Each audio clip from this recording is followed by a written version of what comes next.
Escudriñando la Semana Santa.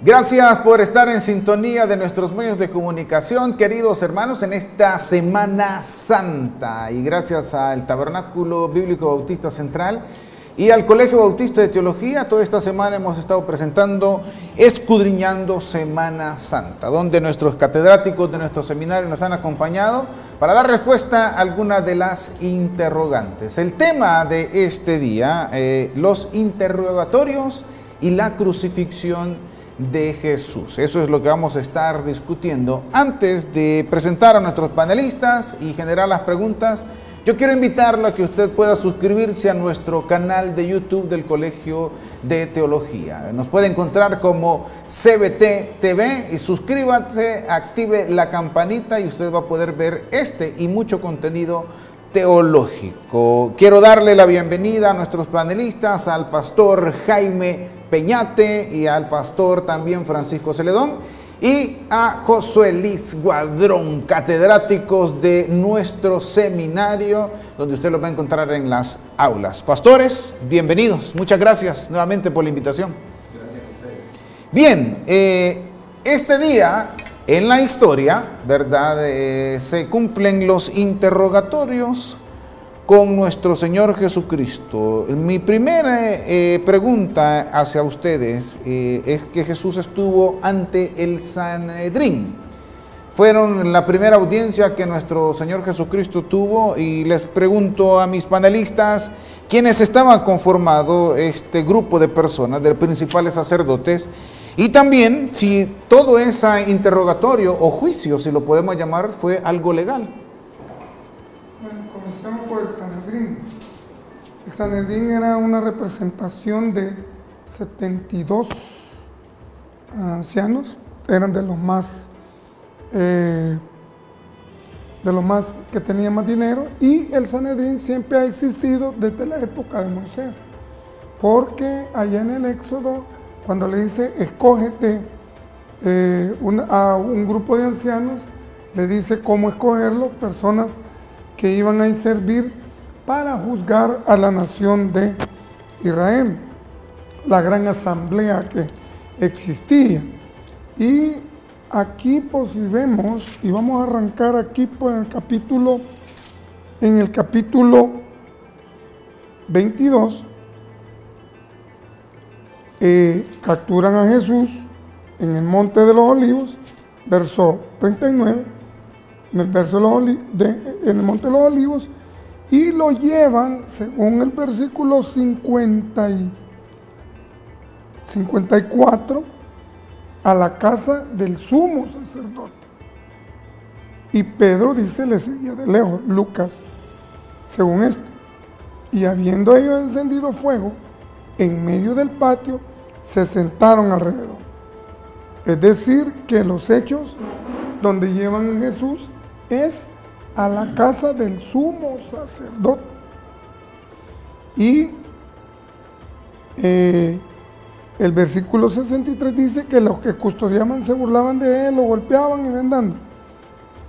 Versículo 66, cuando era de día, se juntaron los ancianos del pueblo, 3 personas, ancianos del pueblo, principales sacerdotes y los escribas y lo trajeron al concilio. Es decir, que lo tenían que haber llevado al Bet Din. El Bet Din era la casa de justicia. Y en la casa de justicia tenían que haberle presentado los cargos. ¿Cuál era el cargo por el cual lo estaban juzgando? En el derecho hebreo se presentaban los cargos ante el reo y tenía que tener 2 testigos unánimes y contestes para decretar la pena de muerte. Aparte de eso, que el juez o los que lo estaban juzgando, como si se iba a hacer pena de muerte, ellos como jueces tenían que indagar si eso era así. Y lo trajeron y le hacen una pregunta, que es una pregunta a la vez religiosa, pero a la vez política. ¿Eres tú el Cristo? ¿O eres tú el Mesías? Porque se le acusaba de que él era el Mesías. Y como no tenía credenciales para ser Mesías y no hacía nada de Mesías, entonces lo estaban juzgando por la acusación de que decía que era Mesías y que derribaría el templo en 3 días y que lo reconstruiría. Esas son las acusaciones. Entonces el Sanedrín o el Bet Din tenía que juzgarlo, y aquí lo llevaron ante Caifás en la noche, capturado en la noche, sin defensa alguna. Yo no le llamaría juicio, yo le llamaría un complot, porque no está aquí ante los jueces del pueblo, sino que ante los intereses de un grupo que es la asamblea, que tenía ¿cómo decirle? Funciones judiciales. Eso para como primer punto. En ese aspecto, hay que recordar también una cosa que es bien importante, de que Israel en ese momento pues no era un país independiente, sino que estaba gobernado en ese caso por el Imperio Romano, que era el imperio dominante en ese momento de la historia, ¿no? Entonces, una de las cosas que hicieron los romanos, y en ese aspecto fueron, digámosle así, muy prudentes o muy sabios, si se le quiere llamar, era el hecho de que habían ciertas situaciones que dejaban en manos de los judíos. Es por eso de que, por ejemplo, el Sanedrín, una de las cosas que tenía jurisdicción civil, también inclusive bajo ciertas circunstancias, por ejemplo, podía hasta mandar a arrestar personas. Lo que no estaba, digámosle así, bajo la potestad del Sanedrín, era el hecho de ejecutar la pena de muerte, sino que lo que ellos podían hacer era el hecho de poder decir, mire, tal persona merece la pena de muerte, pero ellos no podían ejecutarla, sino que lo que ellos debían de hacer en ese caso, si dictaminaban pena de muerte, lo que tenían que hacer era consultarle al procurador, en este caso a Pilato, que era quien estaba en ese momento, y si Pilato avalaba o estaba de acuerdo en esa situación, entonces se procedía. Ellos de por sí, ellos solos no tenían la potestad como para poder decir, mire, nosotros vamos a ejecutar la pena de muerte en una persona. No podían hacer eso. A pesar de que, por ejemplo, en su composición, notamos, por ejemplo, dice, y acá tengo un dato del Nuevo Diccionario Bíblico de Douglas, que dice que en la época del Nuevo Testamento, el gran Sanedrín de Jerusalén comprendía a los sumos sacerdotes y los que habían sido sumos sacerdotes, miembros de las familias privilegiadas de donde surgían los sumos sacerdotes, los ancianos, jefes tribales y de familia, los escribas y los saduceos y los fariseos.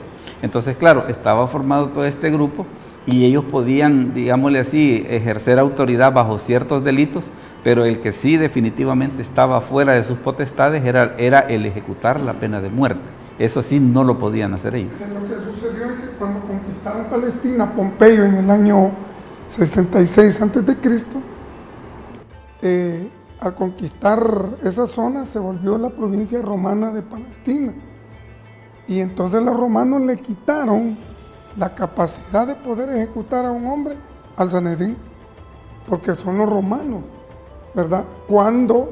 Año 26, cuando Roma deja de ser una república y se convierte en el imperio, que es diferente. Imperio es el que toma por la fuerza o le pone las manos a las demás tierras. Entonces ahí viene la palabra imperiere.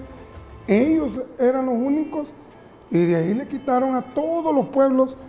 Sí permitían que hubiera cuestiones religiosas, porque el delito por el cual estaban juzgando a Jesús era blasfemia, delito que dentro del derecho hebreo existía y se castigaba con la lapidación.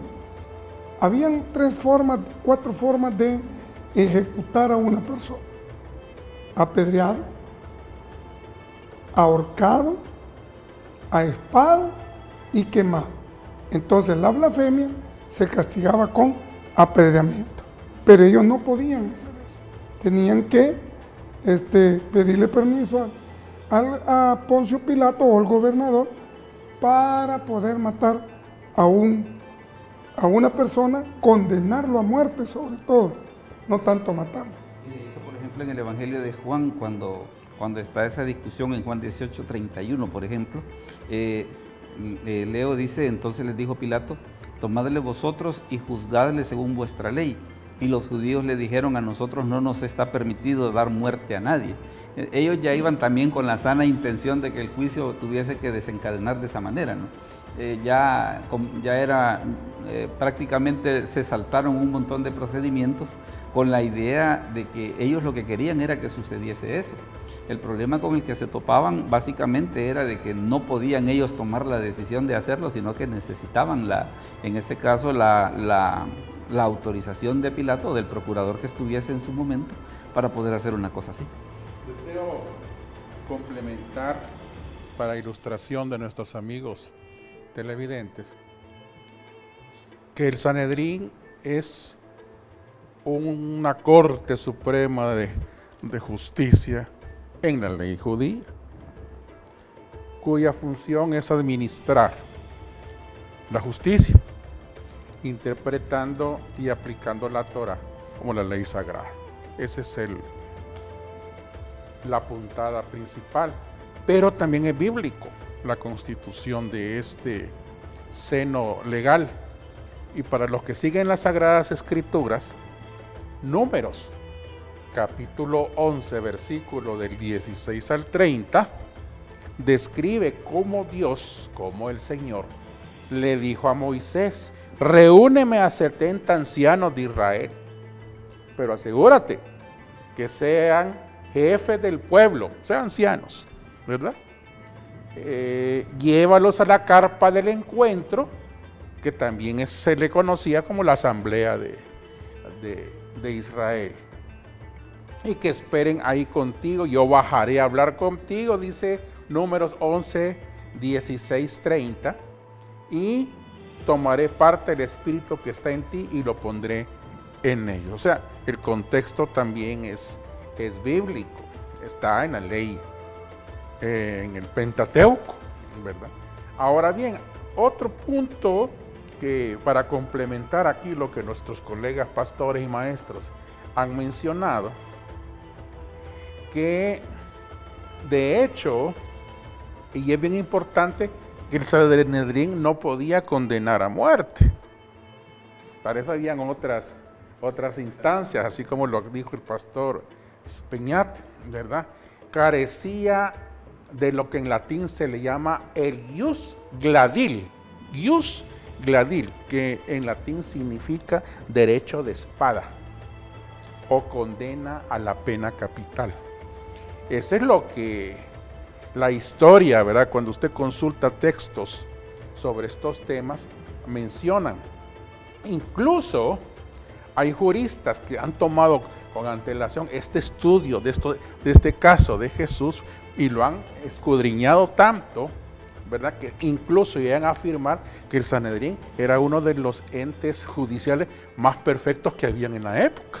Eso es opinión de estas situaciones, debido pues a las reglas estrictas que seguían. Es bien interesante que todo esto estaba en las escrituras judías y no dejó escapar al Talmud, que es donde está precisamente toda esta jurisprudencia, sería la palabra, ¿verdad? Jesucristo había sido condenado a muerte por unanimidad por el Sanedrín. Y ahí me quedo, porque el Sanedrín no podía condenar por unanimidad. Cuando estemos en el punto ya de condena, vamos a retomar ese punto. Y la palabra, Pastor Guadrón, a usted le voy a preguntar. La palabra Sanedrín no aparece en las escrituras como tal. No, es que veámoslo desde este punto de vista. Era una asamblea, ¿sí? 70, y es como decir, más, yo le llamaría el Bedín, o sea, la casa de justicia. Bedín, casa de justicia. Entonces, la palabra en sí no aparece como tal, era el Bedín, o sea, una casa de justicia, la institución que daba, ¿cómo decirle? No era tanto la situación de justicia, sino que era... Así es la forma en que se llamaba el cuerpo. Así como se puede decir Corte Suprema de Justicia. Esa es la forma de decir, pero era un bedín, o sea, una casa de justicia, donde habían asuntos civiles, solo que los romanos les habían quitado la oportunidad de condenar a muerte. Solo el emperador podía dar la vida, ¿verdad? A través de su gobernador, porque Poncio Pilato estaba encima de todo ello, encima de Herodes y encima del tetrarca, del otro Felipe, y encima también de todos ellos. Era un palacio de justicia. Estamos. Con esa palabra de Sanedrín, que es básicamente donde se usa es en el Talmud. Es de ahí es de donde, digámosle así, donde es tomada. Y en el caso del griego precisamente se ocupa la palabra sinedrión, que en este caso pues prácticamente viene a ser como un préstamo del hebreo, por decirlo así. Y en nuestra versión, por ejemplo, hablando acerca de Reina Valera del 60, generalmente se traduce como concilio. Entonces, por eso se menciona esa situación, precisamente, pero sí es la referencia a ese grupo colegiado, si se le pudiera llamar de una manera, de que tenían esa potestad de poder ejercer justicia. Desde el punto de vista de una de las características de este concilio, que tenía que hacerse en el día, desde ahí ya iban mal.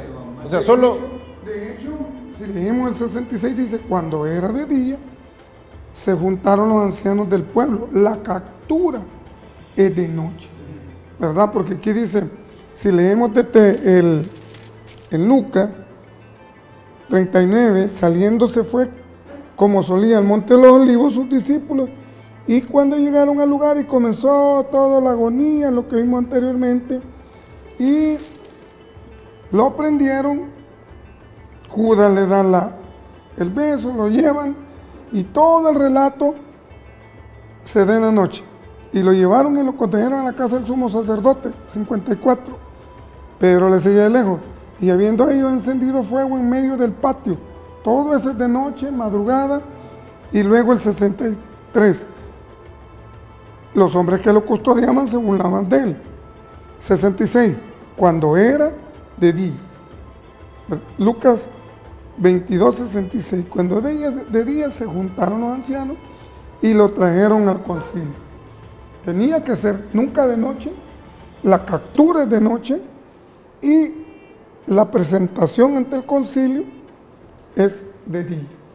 Según... Para ampliar este detalle y viendo el contexto de la legalidad del juicio, por supuesto, sin ser abogado, pero cuando lo estudié, caramba, dije yo mismo, esto parece el régimen de excepción que estamos viviendo ahorita, ¿verdad? Por supuesto que sin ser alusión a favor o en contra de lo que está sucediendo en esos días. ¿Por qué? Porque si hablamos del acusado, que es por donde comienza la situación, ¿verdad? Diría un jurista, ¿quién es el acusado? Jesús. ¿Por qué? Aquí hay dos situaciones que se dividen. El Sanedrín lo veía desde el punto de vista religioso, ¿verdad? Porque estaba acusando a un predicador nacido en la provincia de Judea, que creció en el seno de una familia judía y estaba bajo el mando del Imperio Romano, específicamente de Julio César. No quiero entrar en ese detalle, pero en el proceso, a este acusado que es Jesús, fíjese que nadie le imputa cargos. Cuando digo imputa, es decir, legalmente, es que inicialmente, mira, hoy en día cuando usted lo agarran, le leen sus derechos, y usted, permítame, y usted es acusado por esto. Claro, esas son nuestras leyes y las modernidades, pero a él no le hicieron cargos, ya hablando del proceso. Lo que pasa es que en el derecho hebreo no es el derecho latino. El derecho que nosotros tenemos, entendamos que el derecho latino es lo que hace Pilato. Ellos no, el Sanedrín lo manda a traer y tanto no es la acusación, sino que el problema es, ¿eres tú el Cristo? ¿Por qué? Porque previo a todo esto, él les había botado el negocio en el templo, porque en el templo se pagaba para entrar, había impuesto per cápita y él había lanzado a los cambistas, les había botado todo. Él cayó mal ante ese negocio religioso que tenían en el templo de vender animalitos, de hacer cambistas, y entonces, fíjense lo que le dice, lo juntaron, lo trajeron al concilio diciendo, aquí está, ¿eres tú el Cristo? Porque el problema era, ese dicen que es el Mesías, ¿eres tú el Mesías? O sea, pregunta que en el contexto hebraico es una pregunta religiosa, porque la palabra Mesías pertenece única y exclusivamente al mundo hebreo. Entonces, ¿eres tú el Mesías? El asunto iba a estar de que digámosle así, si lo que ellos pensaban era querer llevar a Jesús a la muerte, si se saltaban algunos procedimientos, lo más seguro era de que Pilato les iba a cuestionar o no iba a aprobar, por ejemplo, si ellos se saltaban el violar lo que las leyes romanas en ese momento decían. Porque vaya, una de las cosas, es cierto, la captura sí la pudieron hacer de noche, pero lo que no podían hacer de noche era el juicio, eso no lo podían hacer. La otra cosa que también es tremenda en esta situación era que tenía que hacerse en una plaza pública. Tenía que hacerse en una plaza pública, y no solamente eso, sino que también la persona, tenía que haber alguien que lo defendiese, y la otra cosa que también es tremendo de todo esto, de que si el acusador era falso, entonces la ley romana preveía esa situación de que si el acusador era falso, entonces él era el que recibía la pena de muerte. En ese aspecto, pues también aquella persona que iba a acusar tenía que fundamentarse muy bien y no sencillamente llegar a inventar y decir, mire, fíjese que esto es lo que ha sucedido. Sí, pero ¿me lo puede demostrar? Sí, de hecho, pero esa es la parte romana. La parte hebrea es que aquí lo mandan y la pregunta es, ¿eres tú el Cristo? ¿Por qué? Porque ya decían que Jesús era el Mesías. Y miren la respuesta que da Jesús. Si se os dijere, no me lo van a creer, porque él está contestando. También si os preguntare, no me responderéis, ni me soltaréis. Y hace toda una relación y dice, pero desde ahora el Hijo del Hombre se sentará a la diestra del poder de Dios. Entonces le hacen la pregunta en el 70, versículo 70, 22-70. Luego, ¿eres tú el Hijo de Dios? Esas frases, ¿eres tú el Hijo de Dios? ¿Eres tú el Mesías? Era lo que estaban buscando, y a lo que la acusación era la blasfemia, porque él se estaba diciendo que se estaba haciendo el rey de los judíos. Y les dijo, vosotros decís que lo sois. Entonces dijeron, ¿qué más testimonio te necesitamos? Porque nosotros mismos lo hemos oído de su boca. O sea, reo confeso. Okay. Según ese sería el delito hebreo por el cual se le imputó la blasfemia. Ahora, me llama mucho la atención y después del corte lo vemos, es que ante la asamblea, la pregunta era, ¿eres el Hijo de Dios? Ante Roma, ¿eres tú el rey de los judíos? O sea, dos cosas, pero lo respondemos después de la pausa. Quédese con nosotros, no se despegue en esta semana muy especial en la cual estamos estudiando la Semana Santa. Quédese con nosotros.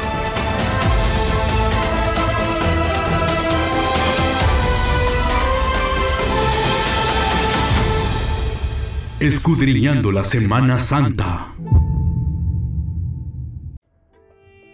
Gracias por seguir en sintonía, queridos amigos y hermanos, y seguimos en la discusión de este tema tan especial acerca de los interrogatorios y la crucifixión de nuestro Señor Jesucristo. Ya hablamos acerca del Sanedrín, del Consejo, cuando fue arrestado y fue llevado ante el concilio. Posteriormente de la acusación del delito hebreo acerca de la blasfemia, es llevado donde Pilatos. Pastor Guadrón, ¿qué nos puede decir? Mencióneme primero, ¿quién era Pilatos y por qué fue llevado después del Sanedrín a donde Pilatos? Vaya, primeramente tenemos que ver por qué Pilato estaba allí en Jerusalén. Pilato no vivía en Jerusalén, Pilato vivía en Cesarea. Lo que sucede es que durante el Pesaj siempre se levantaba alguien diciendo que era el Mesías. Y eso lo sabían los romanos, entonces habían militarizado todo lo que era Jerusalén, y el propio gobernador había venido a Jerusalén. Pilato era el gobernador, el representante del poder romano en la provincia romana de Judea. Y dice aquí, levantándose todo, capítulo 23 de Lucas, levantándose entonces toda la muchedumbre de ellos, llevaron a Jesús a Pilato. Y aquí viene la acusación, que pasa de ser una acusación de blasfemia a delitos políticos, porque le dice, y comenzaron a acusarle diciendo, a este hallamos que pervierte la nación. Primero, pervierte a la nación. Dos, esto es bien delicado, porque esto sí es un delito que a la luz de la ley romana era pecado capital. Prohíbe dar tributo a César. Una de las cosas que en el Antiguo Testamento causó, por ejemplo, la caída de Jerusalén fue el no pago de los impuestos que Nabucodonosor había hecho sobre Jerusalén. Por eso el profeta Jeremías le dijo, someteos al invasor y viviréis. ¿Qué era? Páguenle a Nabucodonosor los impuestos y que se vaya.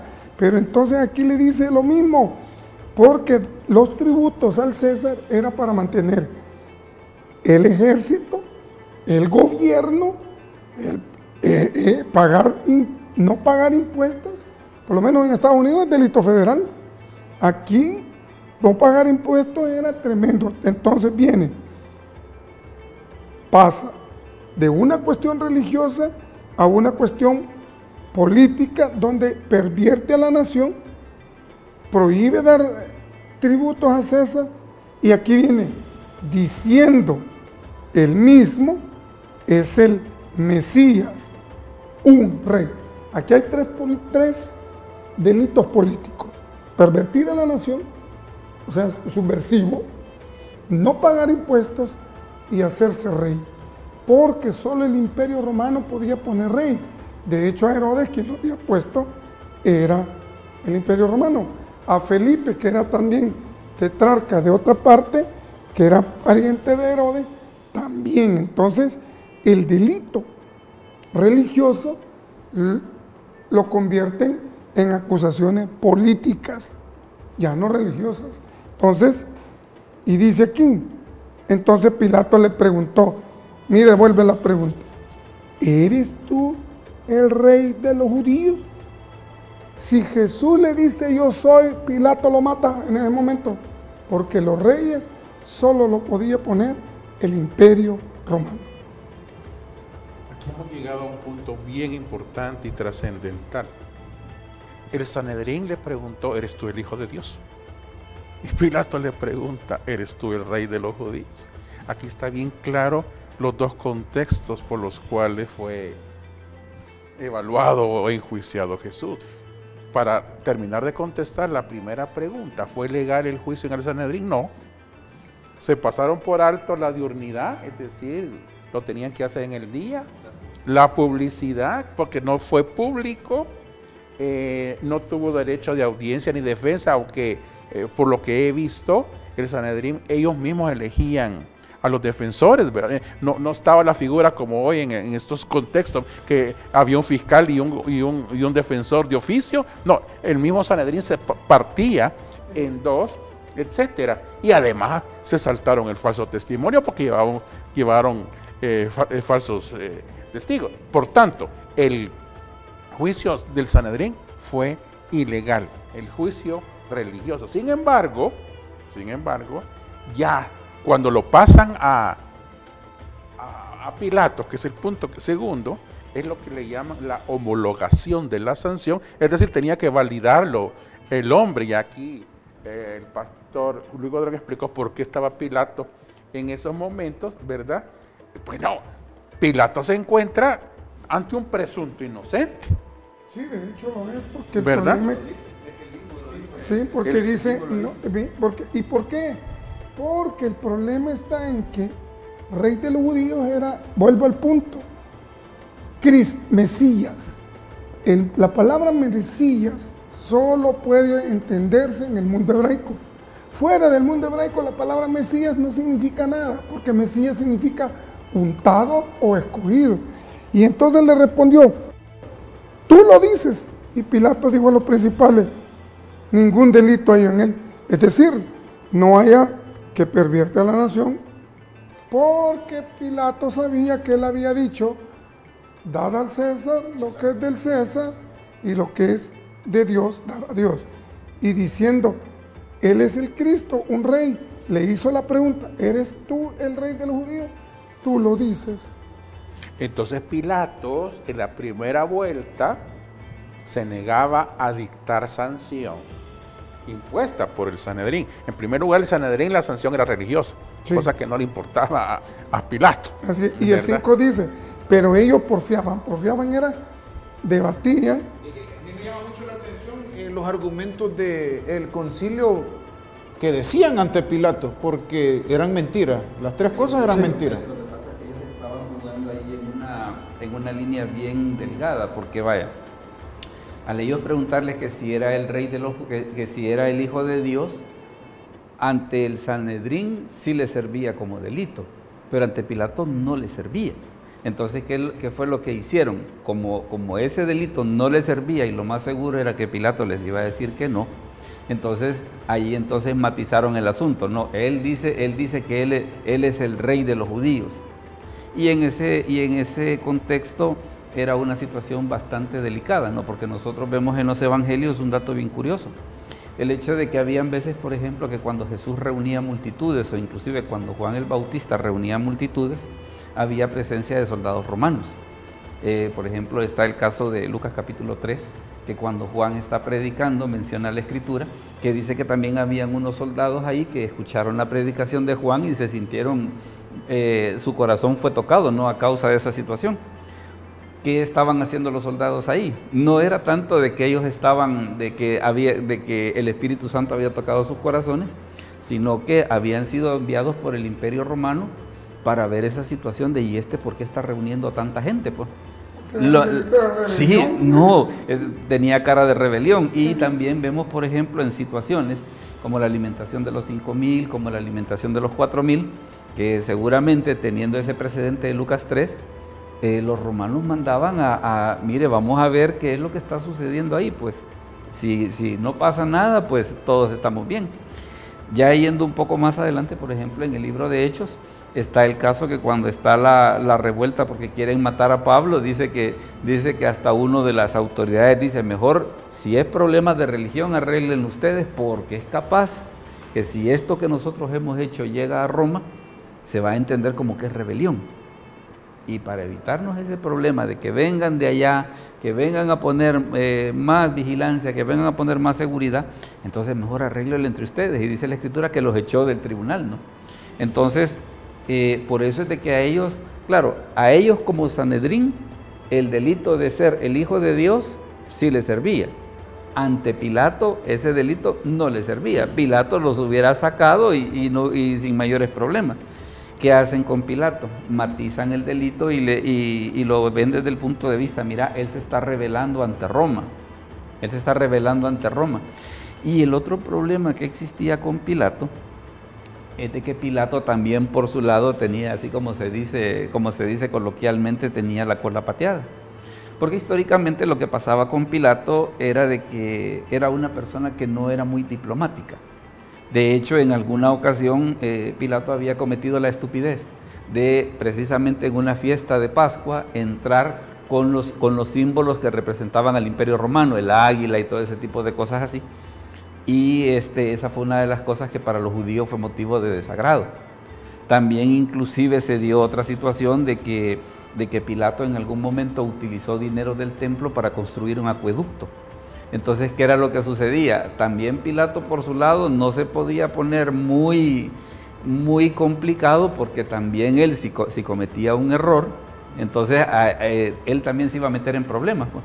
Entonces por ambos lados se daba esa situación de que estaban caminando por una línea tan delgada de que si alguno de los dos cometía un error, lo más seguro es que el juicio se les iba a caer, pues. Sí, y de hecho fíjense que bien vuelven a decirle cómo está: alborota al pueblo, sedición, enseñándoles por toda Judea, comenzando desde Galilea hasta aquí. ¿Pero qué les enseñaba? No dicen, sino que dice alborota al pueblo. Entonces Pilato, aquí viene algo bien interesante que se llama jurisdicción, oyendo decir Galilea, preguntó si el hombre era Galileo. Ahora, ¿qué era Galilea en la época de Jesús? La palabra Galilea significa circuito. ¿Por qué se llamaba circuito esa zona? Porque cuando Tiglat-Pileser se lleva a las 10 tribus, trajo gente de otras naciones, las dejó allí, se llevó a las 10 tribus y las transportó, y a eso se le llamó el circuito de los gentiles, es decir, Galilea de los gentiles. Entonces, como era jurisdicción de Herodes, se lo pasan. Ah, no, el delito no se ha cometido, y eso ya es cuestión romana que tenemos nosotros, porque esto se le llama competencia territorial. ¿Dónde se comete el delito? ¿Oyó que era de Galilea? Ah, pues júzguenlo allá. Vamos a la siguiente pregunta, hablando acerca de ese tema, que quién era Herodes. Y ahora, entre paréntesis, ¿se llevaban bien Pilato con Herodes? No eran enemigos, pero menciona la escritura de que se hicieron, y es bien interesante. Lo mismo pasó con los saduceos, con los herodianos, que para deshacerse de Jesús se hicieron amigos, pero específicamente en el caso de Pilato y Herodes, menciona el Evangelio de Lucas de que Pilato y Herodes eran enemigos, pero por causa de Jesús se hicieron amigos aquel día, ¿no? Y llama la atención de que si se hicieron amigos queriendo condenar a Jesús, ¿qué tal si hubieran creído en él, que Jesús no hubiera hecho por ellos? Sí, y lo que dice aquí, miren, Herodes, que en aquellos días también estaba en Jerusalén, no tenía que estar ahí Herodes. Entonces, pero júzgalo tú. ¿Por qué? Porque Pilato no hallaba delito en él. Sí. Y en el derecho romano, hay algo que los romanos tenían, y era que a ellos les gustaba sentirse superiores haciendo misericordia. Eso era algo que, la justicia era algo que el Imperio Romano nos ha heredado a nosotros, el valor justicia de era inocente, ¿y por qué lo voy a condenar? Entonces se lo manda a Herodes, y Herodes lo recibe, pero no le hace ninguna pregunta. Pero ¿quién era? Pastor Celón iba a contestar, ¿quién era Herodes? Bueno, dentro de este conflicto de liderazgo, Herodes Antipas, no solamente entre Pilato y Herodes, pues eso era entre los monarcas y todo, era una costumbre. Ya lo explicó acá mi amigo, Jesús era Galileo. En ese sentido, la sanción le correspondía al tetrarca de Galilea, en este caso a Herodes Antipas, porque aparecen varios Herodes, ¿verdad? Y este era hijo de Herodes primero. ¿no? Por eso grande. es que Pilato, ante esa presunta inocencia que recibió a Jesús por blasfemia, ¿verdad? Y él presume una sedición, ¿verdad?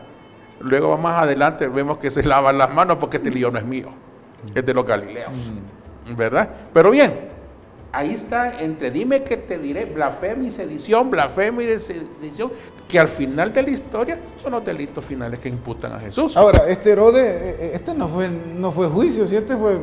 Sí. No, porque si tú miras ahí dice, esperaba para ver si hacía alguna señal. Él estaba viendo si hacía un milagro. Le hacía muchas preguntas, pero no respondía. Lo que pasa es que el texto no dice qué preguntas le hizo.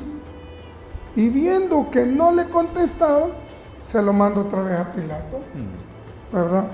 Ese nombre de Herodes el Tetrarca, bueno, era uno de las, digamos, de las formas en las que se conocía, pero también tenía el distintivo de Antipas. Y también otra situación interesante era que era el hijo menor de Herodes el Grande y de Maltase. Y una de las cosas que a él le sucedió, dice que heredó las porciones del reino de su padre que correspondían a Galilea y Perea.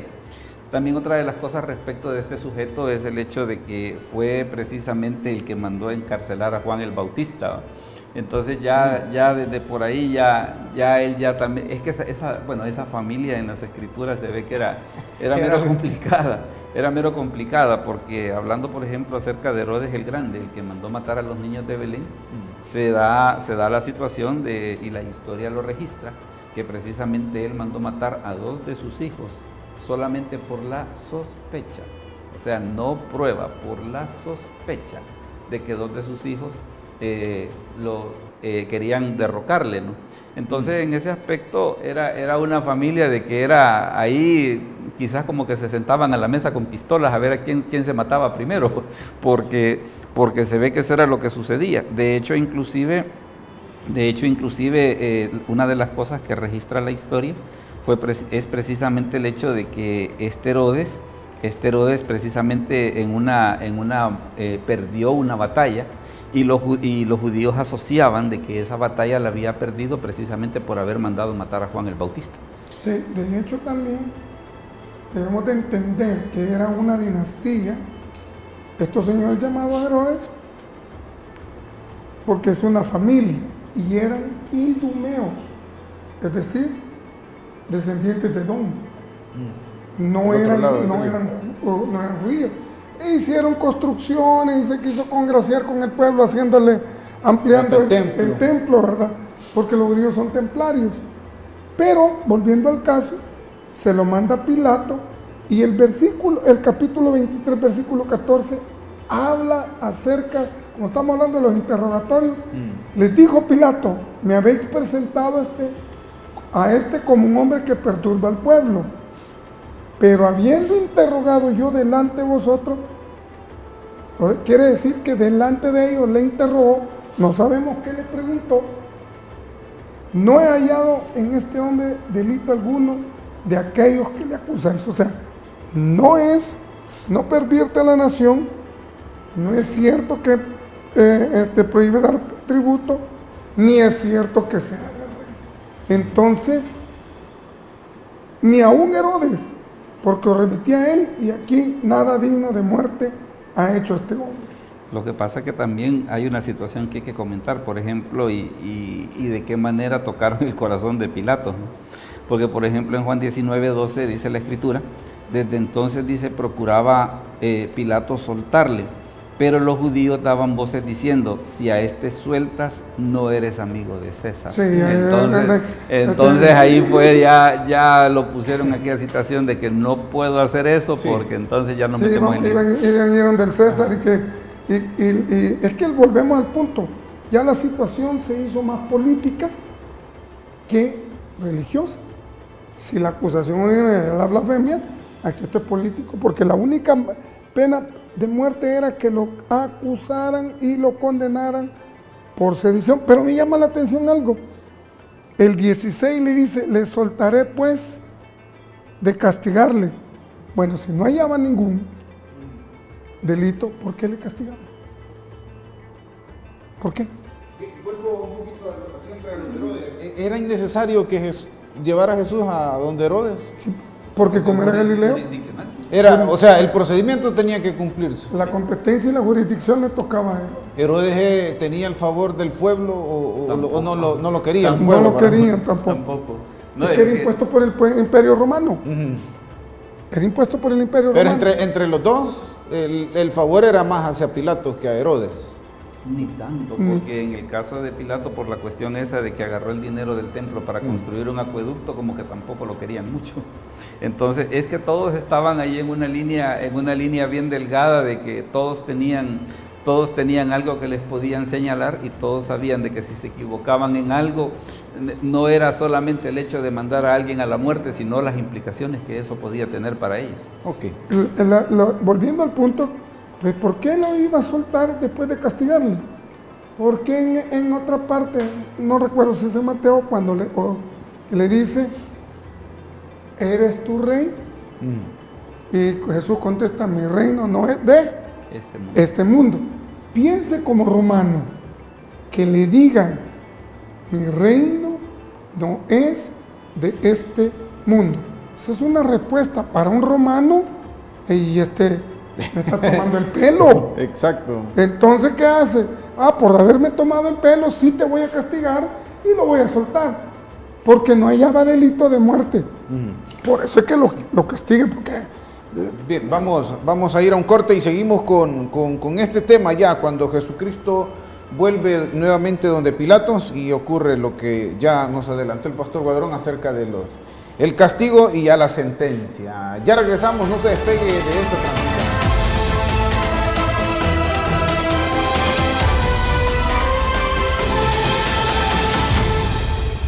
Escudriñando la Semana Santa.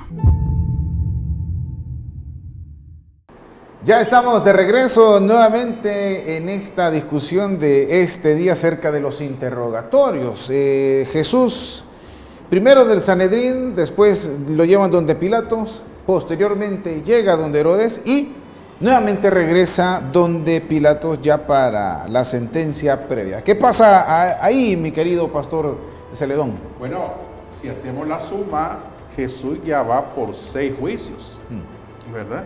Desde que comenzó con Anás hasta hoy, la última que le toca a Pilato. Y con las características que los primeros fueron religiosos y los otros fueron políticos. O sea, dos contextos de juicio. Ahora bien, le toca a Herodes dictar sentencia, ¿verdad? Entonces, claro, ¿quién más, de acuerdo al derecho romano, indicado para hacerlo como Pilato?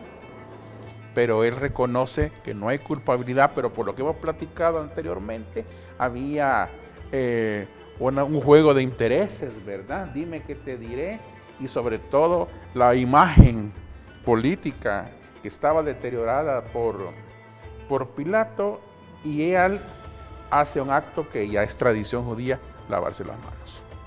¿Qué significa lavarse las manos? Yo me libero. Pero fíjese que los judíos, yo lo vi en Israel, que se lavan las manos no metiendo las manos en el agua, ¿verdad? En el guacal, como nosotros llamaríamos acá, sino que el agua le cae en las manos y el agua sucia cae fuera, como señal de que todo lo que se va es la podredumbre, el pecado, la pena, lo que sea. En el Antiguo Testamento así era, ¿verdad? Es que el lavado de las manos tiene dos situaciones. Una es el que se levantan en la mañana, una aquí, otra acá, otra aquí, otra acá, y se pone aquí y se hace la bendición del lavado de las manos. Esa es una. Y la otra que está mencionada aquí, que se va a hacer el lavado de la mano por parte de Poncio Pilato, eso está en Deuteronomio 21, del 6 al 9. ¿Qué era eso? Era cuando encontraban a un muerto y no sabían quién era, los sacerdotes se lavaban diciendo, nosotros no sabemos quién es, somos inocentes, porque los sacerdotes en esa época eran los garantes de que no deberían de haber homicidios. Entonces, lo que está haciendo aquí Pilato es burlándose del pueblo judío, agarra el rito de ellos, se lava las manos para decirles yo soy inocente, como lo hacían los sacerdotes en Deuteronomio 21 del 6 al 9. Esa es una forma que para mi ver es una burla la que él está haciendo, de que cuando le dice allá en Mateo, diciendo inocente soy de la sangre de este justo, de usted sádico, sea un practicante de la ley. Y respondió el pueblo en Mateo capítulo 27, versículo 25, su sangre sea sobre nosotros y nuestros hijos, es decir, nosotros somos los responsables de la muerte de él. Porque le pidieron, ¿qué voy a hacer con ellos? Crucifícale. ¿Qué mal ha hecho? Ninguno, porque la crucifixión solo era para sediciosos. Y la crucifixión era una forma de decirle a todos aquellos que se rebelaban contra el Imperio Romano, si te rebelas, terminarás así. Porque la idea de la crucifixión, que era exponer a la persona que se pudriera allí y todo el mundo iba a ver aquel espectáculo y todo el que se oponía a Roma terminaría de esa manera. Esa era la idea. Según el historiador italiano Gerardo Ferrara, de la Universidad Pontificia de Santa Cruz Romana, él argumenta que la crucifixión no fue iniciada por los romanos, sino que había fenicios y otras culturas que la practicaban.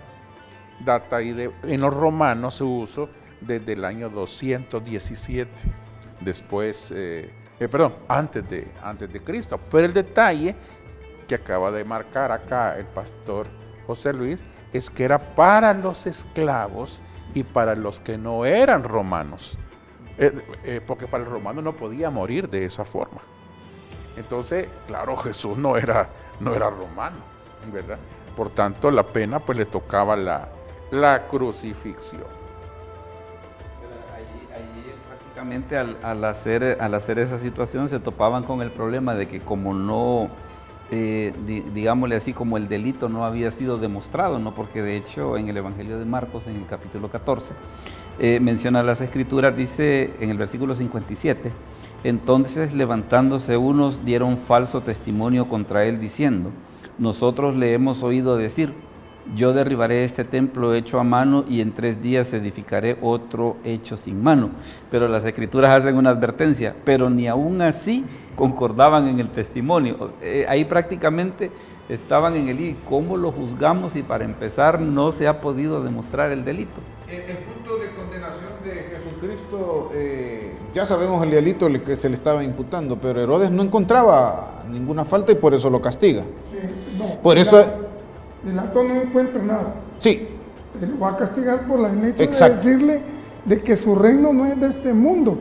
Eso para un romano es como que me están tomando el pelo. Y ahora... Como una cuestión para congraciarse con ellos también, de que al menos decir, vaya, para que vean al menos de que lo voy a hacer algo. Pues. Sí. Ahora, después de eso, viene ya cuando viene el personaje que todos lo presentan como loco, Barrabás, pero en realidad era... Barrabás era un patriota. Exactamente. Barrabás era más, voy a decir esto con todo respeto, Barrabás mataba soldados romanos y era más Mesías que Jesús. ¿Por qué? Porque el Mesías, según la concepción de ese momento histórico, era un individuo que iba a liberar a Israel, comandaría las huestes del pueblo israelita para echar a los romanos de Jerusalén. Y Barrabás hacía eso, es decir, Barrabás era un patriota que había sido capturado por los romanos.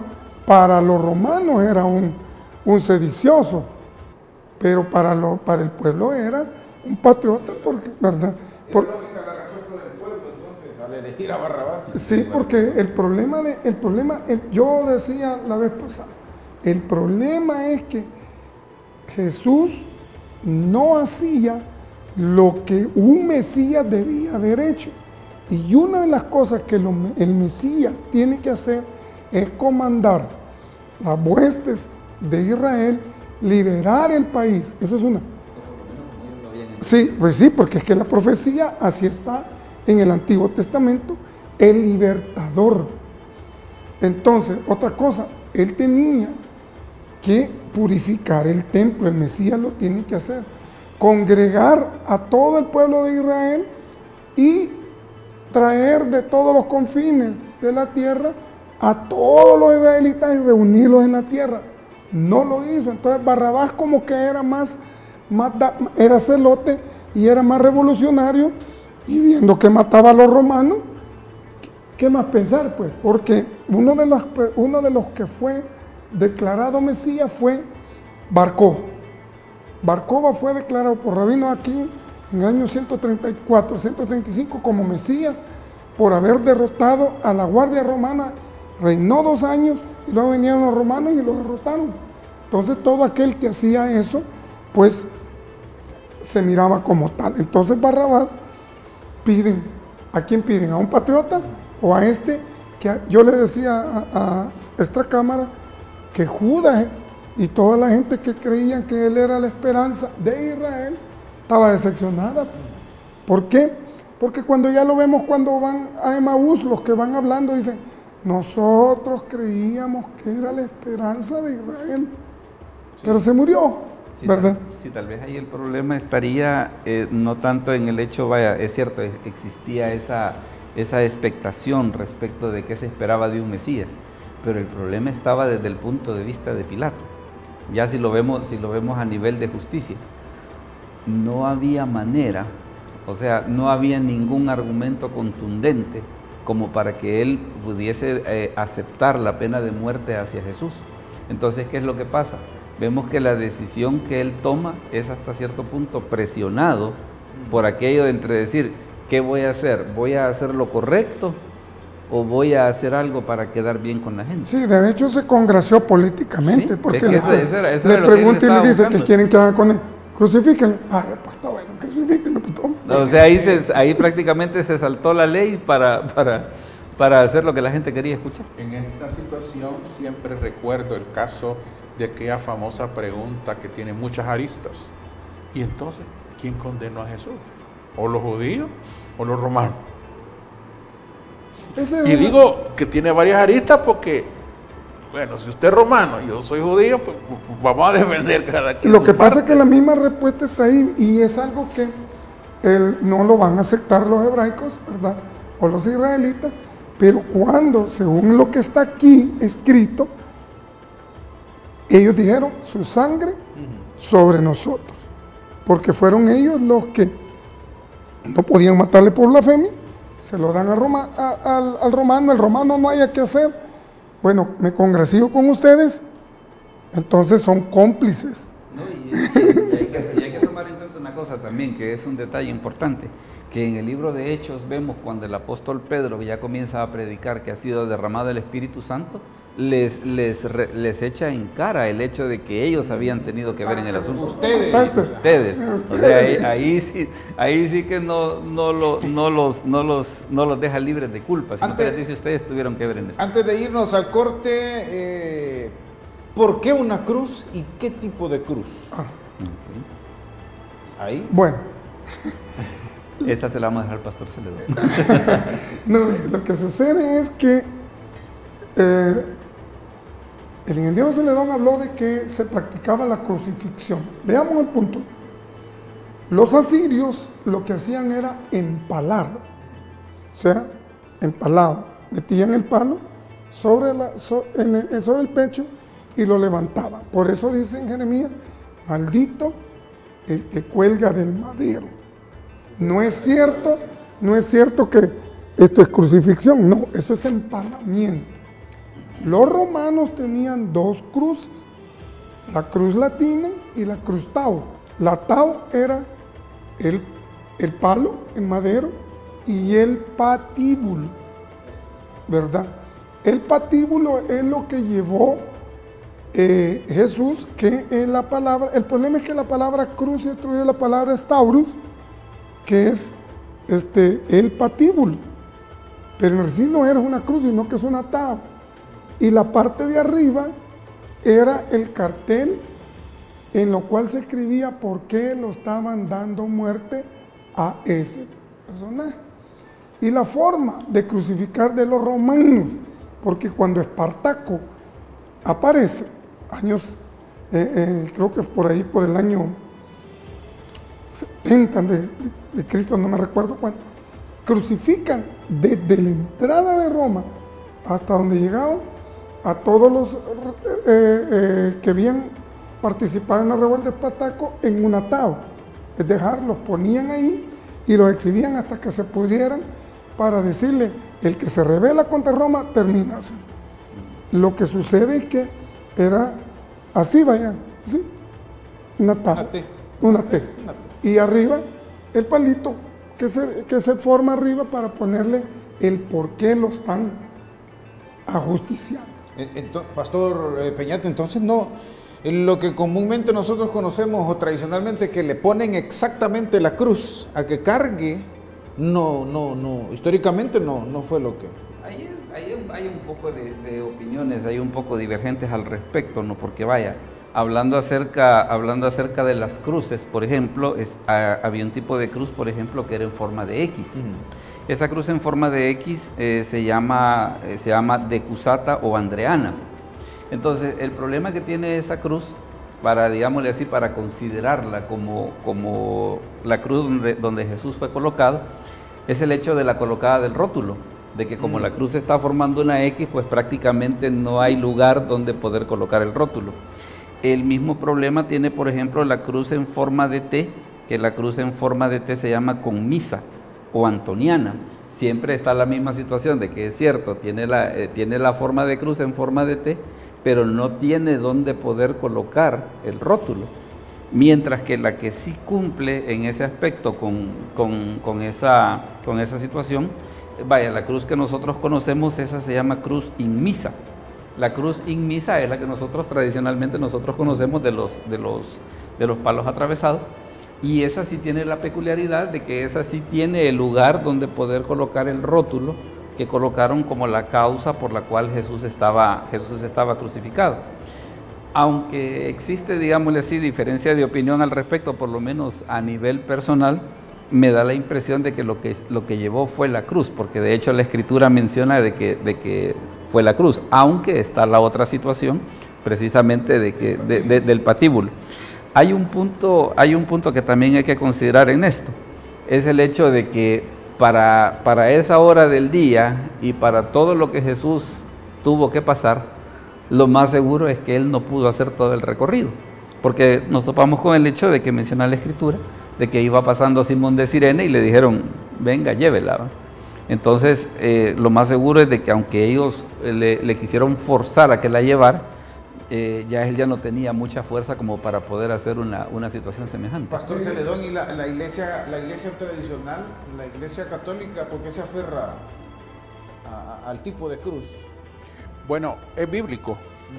Sí, como lo acabamos de hecho, hay varios argumentos científicos y trabajos, ¿verdad?, de estudios realizados que muestran más evidencia que es una cruz que otra cosa.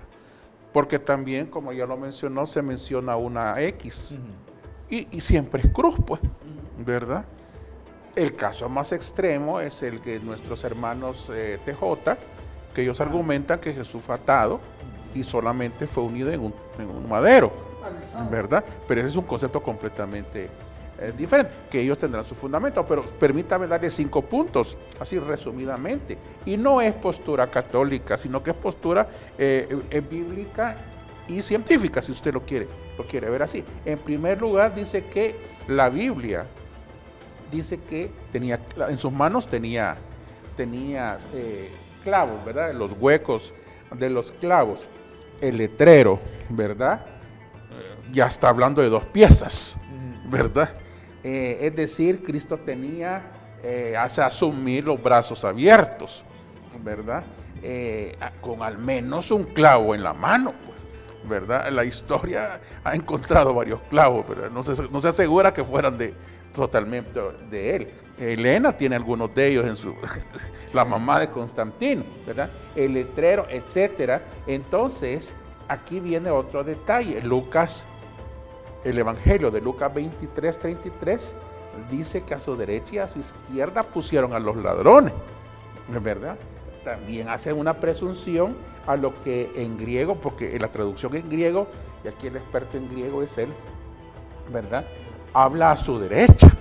La palabra griega se traduce a la derecha y que significa en el griego, yo no lo puedo pronunciar en este momento, mano derecha, ¿verdad? Entonces, esto insinúa que Jesús tenía las manos extendidas hacia los lados. Un tercero, por no ser tan amplio, también la crucifixión, ¿verdad? Y aquí me llamó la atención el punto que usted habla del famoso estipitesi y el patibulum, ¿verdad? Que es precisamente las dos piezas. El patibulum es la pieza horizontal y el otro es la otra pieza vertical. Independientemente de que Jesús haya caminado en la ruta de la procesión, ¿verdad?, de la Santa Cruz con un madero, no quita el hecho de que haya sido una cruz. Okay. ¿Verdad? Sí. Definitivamente. Por último, hay mucha tela que cortar sobre esto, pero el hecho bíblico no lo quita. Cristo fue crucificado y lo dice como se llama la Biblia. Bien. Sí. Hay que tener en cuenta es, por ejemplo, lo que dice Filipenses 2:8, ¿no? De que Cristo se humilló hasta la muerte y muerte de cruz. Y entonces, en ese aspecto, inclusive también en los evangelios, él habla acerca de tomar su cruz y seguirlo. Entonces sería un poco extraño de tomar la cruz y solo se iba a llevar el patíbulo. Solo se iba a llevar el patíbulo. Y además, la palabra madero solo aparece 5 veces en la Biblia y hace alusión al material. Ok. No, ¿sí? Vamos a hablar de otros aspectos de la crucifixión en nuestro último segmento, así es que no se despegue, continuamos en breve.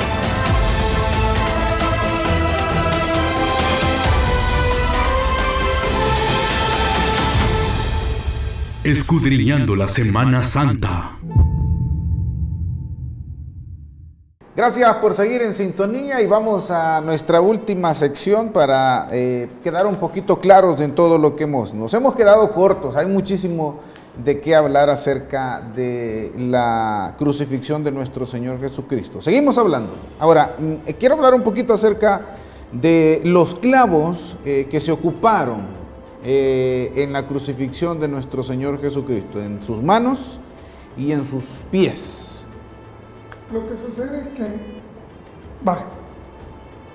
buscar, y esto porque se ha indagado, ¿para qué servían los clavos? Para infligir mayor dolor al condenado. Para eso era. Porque la crucifixión se ocupaba amarrando al individuo que quedaba aquí, expuesto al sol. Era amarrado, pero le pusieron los clavos aquí, no aquí porque se hubiera desgarrado, aquí, ¿verdad? Porque la mano es acá, y aquí sí cabrían, y se han encontrado clavos, y eso sí se ha encontrado en los tobillos, es decir, no así, porque un solo clavo no, sino que a los lados, es decir, uno aquí y otro acá. Entonces, claro, el problema es que lo que nosotros tenemos es una representación pictórica de lo que podía haber sido, porque, atención, voy a decir algo que tal vez no caigan bien, pero al condenado desnudo yo he escuchado eso. Y a la mujer, cuando crucificaban mujeres, no les quitaban la ropa, pero el condenado le quitaban la ropa totalmente desnudo, y por eso era un oprobio morir de esa manera para un judío, desnudo, expuesto, los clavos acá para infligirle mayor dolor aquí en los tobillos. Eso es lo que se ha encontrado históricamente, ¿verdad? Pero lo que tenemos nosotros son cuadros del renacentismo donde ponen que en un pie. Y eso hubiera sido bien tremendo. Sí, hubiera reventado huesos, entonces era más aquí, a los lados, y no así. Pero eso es la parte histórica y, como dije, era crucificado desnudo. Después de la gran vapuleada que le habían dado, porque estar frente al sol, sangrando, era tremendo. Pregunta acerca de la crucifixión. A los ladrones se les colgaba lo que habían robado, tengo entendido. Sí, es que eran colgados. En el cuello. Lo que robaban. Tal vez no tanto lo que robaban, porque no era meramente por robar algo, sino que era el castigo para los peores criminales. Los que sediciosos, los que se rebelaban contra Roma, para eso era. Y la otra cosa también, por ejemplo, de que la crucifixión estaba supuesta a durar no 3 horas. Ese es otro detalle también que es bien importante. Las escrituras mencionan que en el caso del Señor, pues únicamente todo el evento ocurrió en 3 horas, pero no era la idea de que durase solamente ese tiempo. Una de las cosas que prácticamente hacía de que esa forma de castigo fuera tan terrible era el hecho de que la persona lo crucificaban y pasaba varios días ahí hasta morir. Y lo terrible del caso era la cuestión esa de que pasar en lo fuerte del sol durante el día, en el frío de la noche, sin comer, debió ser una cosa definitivamente espantosa, pues. Entonces, y agreguémosle a eso también la vergüenza pública de que la gente pasaba y mire, y él está crucificado, y por qué, y el asco que producía en muchas personas el ver a alguien en una situación así. Entonces eso hacía prácticamente de que la crucifixión fuese así de grosera, de desagradable. Sí, porque era hasta que se podría el cuerpo. Era una forma de disuadir a todo aquel que se rebelara. Y de hecho, como vuelvo a la época de Espartaco, que sí, he indagado, existió Espartaco, 6.000 fueron crucificados. Es que había una cosa también, los romanos, ellos crucificar a un esclavo, para ellos era normal, eso sí era felicidad crucificar gente, crucificaban a todo aquel que consideraban que era sedicioso, para ellos era normal, feliz, darle cruento castigo a un esclavo. No solamente eso, sino que en parte el auge del Imperio Romano se explica, por ejemplo, con ese castigo tan severo que tenían hasta con sus propios soldados. De que, por ejemplo, se daba la situación de que si un soldado se moría estando de guardia, estando de guardia, la pena era la muerte, ¿no? Y vemos en el libro de Hechos, en el capítulo 12, por ejemplo, cuando los soldados que estaban custodiando a Pedro, que la escritura menciona que eran 16, y cuando el ángel saca a Pedro de la cárcel y que ellos no pudieron explicar por qué razón, cómo era que Pedro se les había salido, menciona la escritura que después de interrogarlos los mandaron a ejecutar.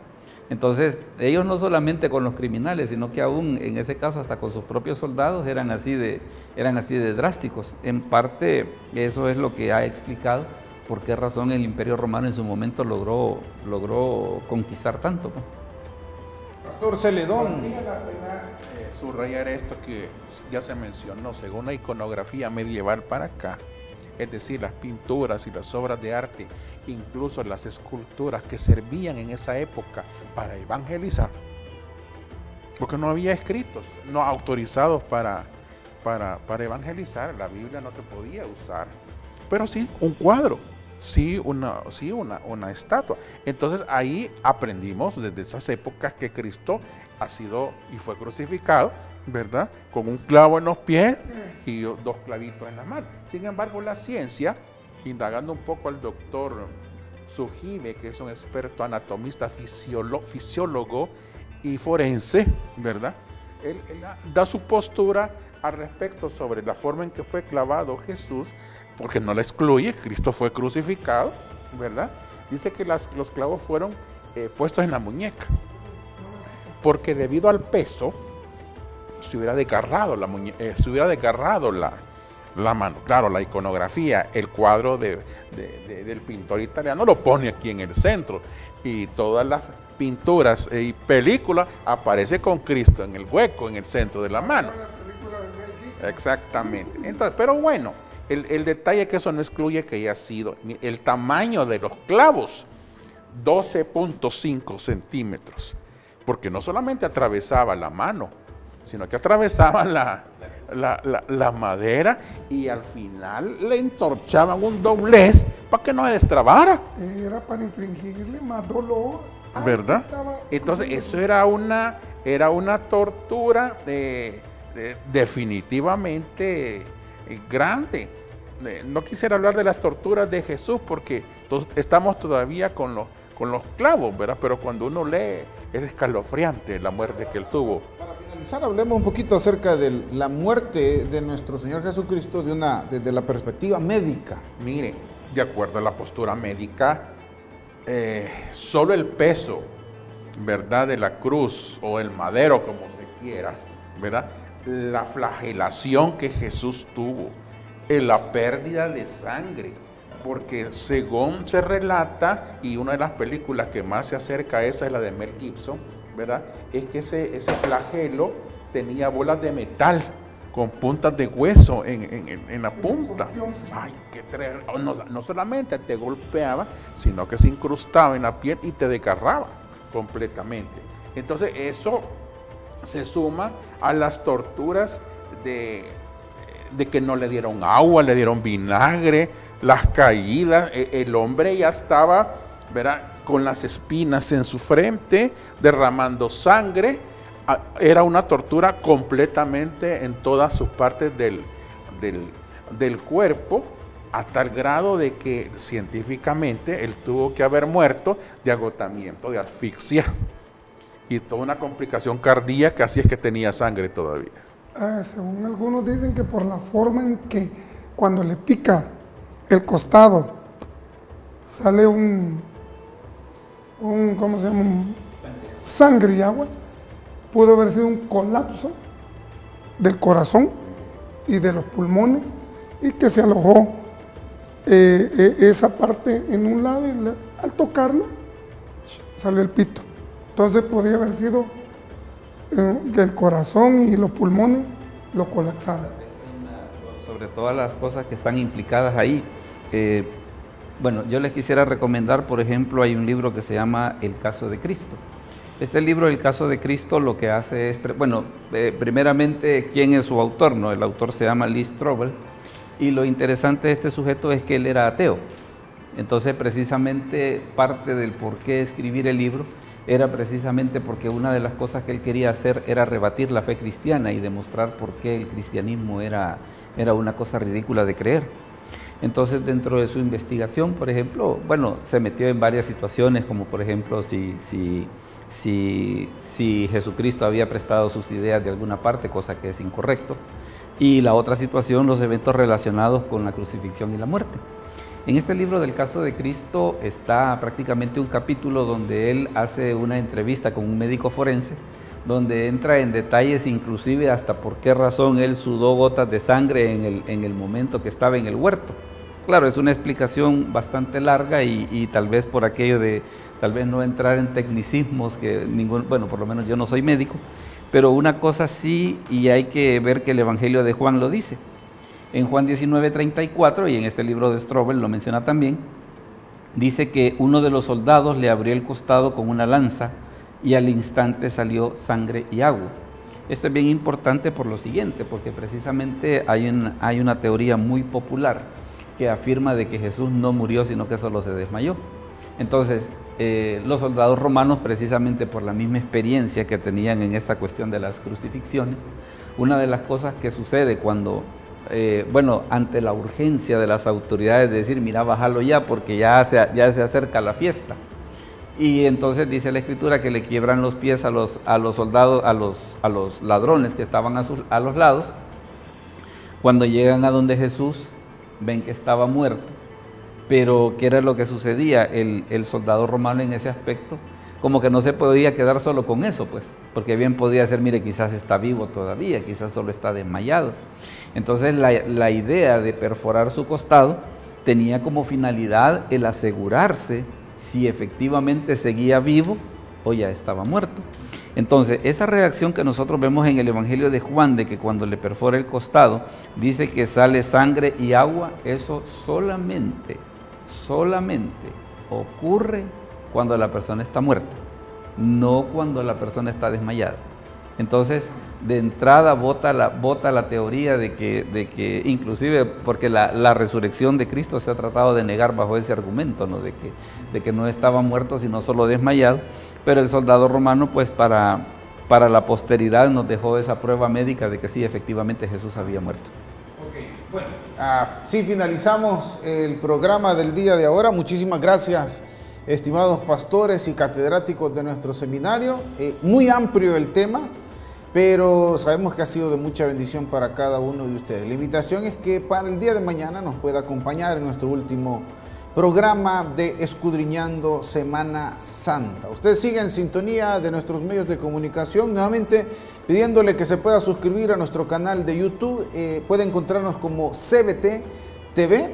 Suscríbanse, active la campanita y va a encontrar todo este tipo de contenido. Muchísimas gracias, que el Señor les bendiga.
Escudriñando la Semana Santa.